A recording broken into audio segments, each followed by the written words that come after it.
Hi guys, welcome back to Radi Baby channel. So இன்னைக்கான வீடியோல என்ன பார்க்க போறோம் பாத்தீங்கன்னா Black Clover அனிமியோட ஃபர்ஸ்ட் சீசன் எபிசோட் 2 பத்தி தான் இன்னைக்கான வீடியோல பார்க்க போறோம். அதுக்கு முன்னாடி நம்ம சேனல் இப்பதான் புதுசா பாக்குறீங்கன்னா சப்ஸ்கிரைப் பண்ணிட்டு பக்கத்துல இருக்கிற பெல் பட்டனை ஆல பிடிச்சுக்கோங்க. அப்பதான் நான் போடக்கூடிய எபிசோட்ஸ் உங்களுக்கு நோட்டிபிகேஷன்ல வரும். சரி guys, டைம் வேஸ்ட் பண்ணாத வாங்க டைரக்டா வீடியோக்குள்ள போலாம்.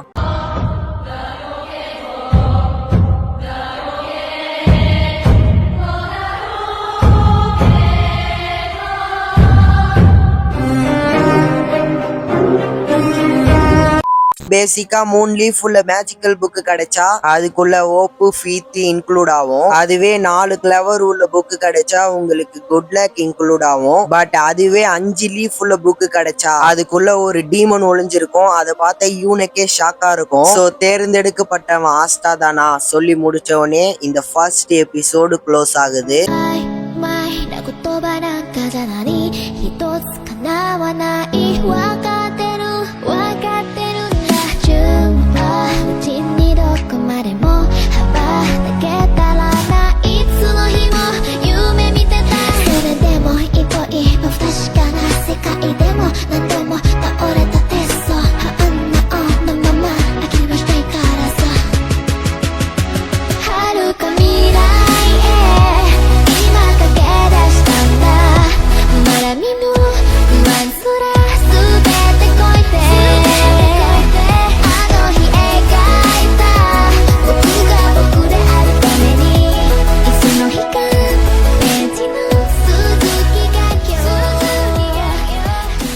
Black Clover Season 1 Episode 2 The Boys Promise.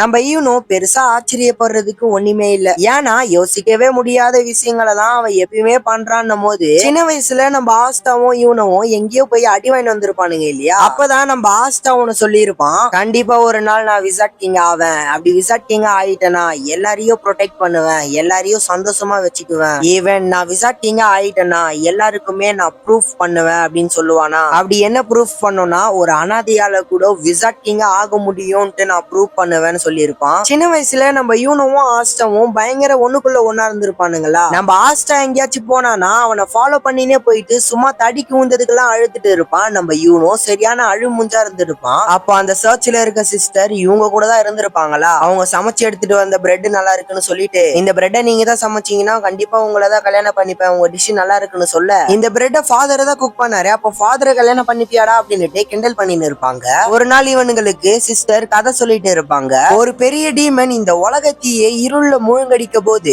அந்த டீமன் கிட்ட இருந்து உலகத்தை காப்பாத்துறதுக்கு காலத்துல ஒரு விசாட் கிங் இறங்கி இருப்பாரு. ஆனா அந்த ஸ்டோரிய கேட்கறதுக்கே நம்ம யூனோ பயந்துகிட்டு இருப்பான். பட் கடைசியில அந்த டீமனை சாவடிச்சுட்டு உலகத்தையே அந்த விசாட் கிங் காப்பாத்தி இருப்பாரு. அந்த கதையை முடியும் போதே நம்ம ஆஸ்டாலாம் ஒரு மாதிரி எக்ஸைட் ஆயிடுவான். ஆஹா, டீமன் கிங் மாஸ்டரா அப்படின்னு. இந்த ஊர்ல பெரிய ஒரு மண்டபத்துக்கு மேல ஒரு சிலை இருக்குல்ல, அவருதான் ஃபர்ஸ்ட் விசாட் கிங். அது மட்டும் இல்ல அந்த மண்டபோடு தான் அந்த கதையில வந்த டீமன். அதுக்கு நம்ம ஆஸ்டா ஏன் சிஸ்டர் இன்னும் கூட இந்த மாதிரி விசாட் கிங் எல்லாம் இருக்கிறாங்களான்னு கேட்க அதுக்கு அந்த சிஸ்டர் ஆமா, காலங்காலமா இந்த விசாட் கிங் என்ற டைட்டில் வளர்ந்துகிட்டு தான் இருக்கு. இந்த மாதிரியான விசாட் கிங்ஸ் அவங்களோட பவர்ஸை யூஸ் பண்ணி மக்களை ப்ரொடெக்ட் பண்ணுவாங்க. அவங்க எல்லாம் இருக்கிறதுனாலதான் கிளவர் கிங்டமே பயங்கர அமைதியா இருக்கு. அதுக்கு நம்ம ஆஸ்டா இந்த விசாட் கிங் எல்லாம் ரொம்பவே இம்பார்ட்டன்டான்னு கேட்க அதுக்கு நம்ம சிஸ்டர் சொல்லுவாங்க, ராஜாக்கு அப்புறம் இந்த விசாட் கிங் தான் முக்கியமானவங்க.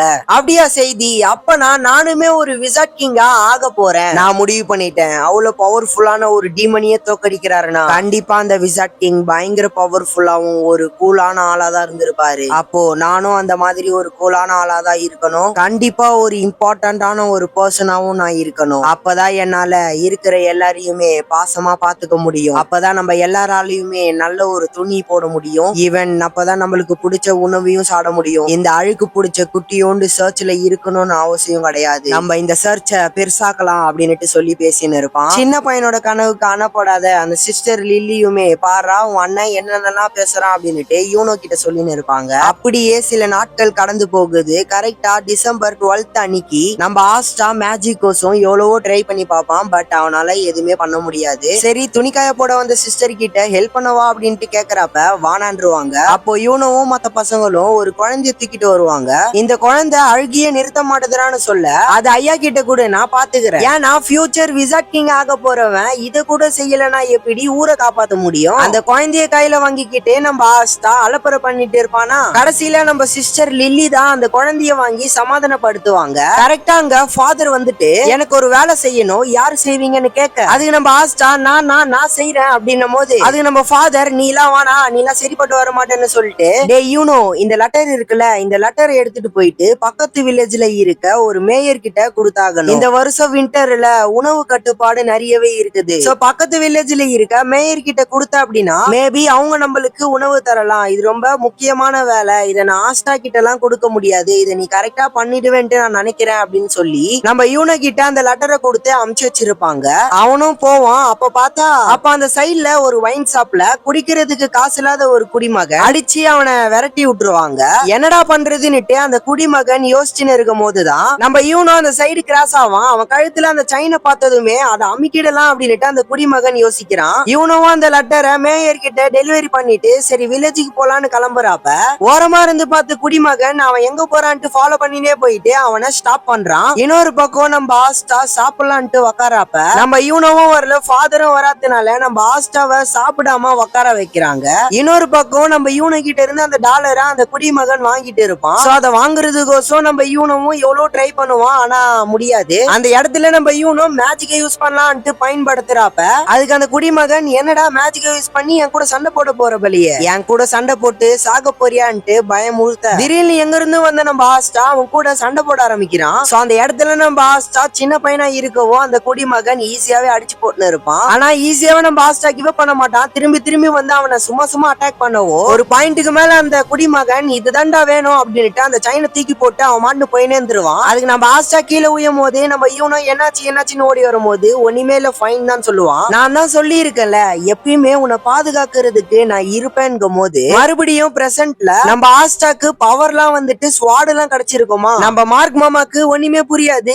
உன்கிட்டதான் பவர்ஸே இல்லையே, இதெல்லாம் எப்படிடா பாசிபிள்னும் போது அவனோட பவர்ஸை யூஸ் பண்ணி ஆஸ்டாவை அட்டாக் பண்ணுவானா, அதெல்லாம் ஆஸ்டா மேல யூஸே ஆகாது. கம்ப்ளீட்டா எல்லாமே விலகி போவ அதுக்கு நம்ம ஆஸ்டா என்னானாலும் விட்டு கொடுக்காம இருக்கிறது தான் என்னோட மேட்ச், கண்டிப்பா நான் ஒரு நாள் விசாட் கிங் ஆகுவேன்னு சொல்லி அவன் பிளேட் எடுத்து அந்த மார்க் மாமாவை ஒரு ஸ்ட்ரைக் பண்ண அப்படியே அந்த மார்க் மாமா பறந்துனே போயிட்டு செவுத்துல சொருவிக்குவான். நம்ம ஆஸ்டா நார்மல் ஆயிடுவான். அப்பதான் அவனுக்கு ஒண்ணு புரிய வரும், அந்த ஸ்வாட் எடுத்துன்னு போயிட்டு ஒரு சுத்தி இருப்பான்ல, மேஜிக் இல்லாதனாலதான் பிசிக்கலி அவன் ட்ரெயின் ஆனா, அப்படி இல்லனா என்ன இருக்கும் அப்படின்னுட்டு புரிய வரும். அங்க இருந்து யூனோ நம்ம ஆஸ்டாவை ஏதோ ஒரு சாதிச்ச ஃபீலிங்ல நம்ம ஆஸ்டாவையே பார்த்துட்டு இருப்பானா, திரும்பியும் அந்த பிளாஷ்பேக் கண்டினியூ ஆகுது. அப்ப நம்ம யூனோ ஒன்னு சொல்லி இருப்பான், என்ன மன்னிச்சுட்டு ஆஸ்டா, என்னாலதான் உனக்கு இந்த நிலைமை, என்னால உன்னை ப்ரொடெக்ட் பண்ண முடியலன்னு சொல்லி இருப்பானா, அதுக்கு நம்ம ஆஸ்டா இதெல்லாம் ஒரு விஷயமே இல்ல, நான் கண்டிப்பா ஒரு நாள் விசாட் கிங் ஆகுவேன். அப்படி நான் விசாட் கிங் ஆயிட்டேனா எல்லாரையும் நான் ப்ரொடெக்ட் பண்ணுவேன், இதை விட எல்லாரையும் நான் சந்தோஷமா வச்சுக்குவேன், உங்களுக்கு என்னென்ன தேவையோ எல்லாத்தையும் நான் ப்ரொவைட் பண்ணுவேன், அது மட்டும் இல்ல நான் எல்லாருக்குமே உன்னை ப்ரூஃப் பண்ணுவேன்னு சொல்லுவானா.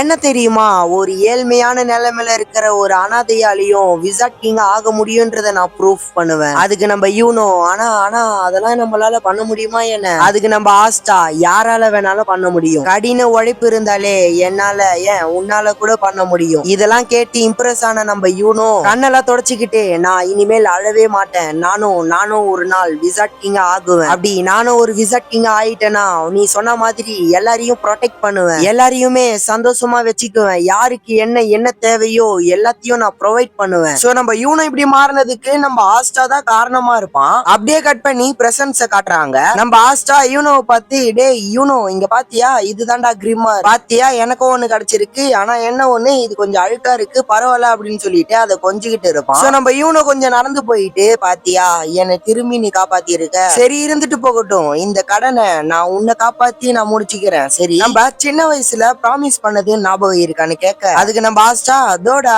இதெல்லாம் இன்னுமா ஞாபகம் வச்சுன்னு இருக்க, நீ இத்தனை நாளா என் கூட நடந்துகிட்ட விதத்தை பார்த்தா அதெல்லாம் நீ மறந்துட்டு இருப்பேன்னு நினைச்சேன், அதுக்கு நம்ம யூனோ என் கூட போட்டி போறவங்க கூட ஃப்ரெண்ட்லியே இருக்க வேணான்னு நினைச்சேன், ஆனா நீ தான் எனக்கு நம்பிக்கையை கொடுத்த ஒருத்தன், அதை எக்காரணத்து கொண்டும் மறந்து நம்மள மாதிரி அனாதையாலையும் ஏழைகளாலையும் யாருமே அச்சீவ் பண்ண முடியாத ஒரு கிரேட்டஸ்ட் பொசிஷனுக்கு போக முடியும், அப்பதான் இங்க இருக்க எல்லாருக்குமே ஒன்னத்தை ப்ரூஃப் பண்ண முடியும், வேற என்ன நம்ம ரெண்டு பேருக்குள்ள யாரு விசாட் கிங் ஆக போறத ப்ரூஃப் பண்ணுவோம்னு சொல்லி ரெண்டு பேருமே ஒரு ஃபிஷ் ப்ளூ பண்ணிக்க. சோ அங்கேயே ரெண்டாவது எபிசோட் எபிசோடு முடியுது. சரி கைஸ், நம்ம வீடியோட எண்டுக்கு வந்தாச்சு. இந்த வீடியோ பிடிச்சிருந்தா லைக் பண்ணுங்க, ஷேர் பண்ணுங்க, மறக்காம சப்ஸ்கிரைப் பண்ணி பக்கத்துல இருக்கிற பெல் பட்டன் ஆல் வச்சுக்கோங்க. அது மட்டும் இல்ல, 3வது எபிசோடுக்கு வெயிட் பண்றீங்கன்னா வெயிட்னு கமெண்ட் பண்ணுங்க. பிளாக் க்ளோவர் அனிமி பார்க்கணும்னு நினைச்சீங்கன்னா நம்ம சேனலை சப்ஸ்கிரைப் பண்ணி வச்சுக்கோங்க. சரி கைஸ், பாய்.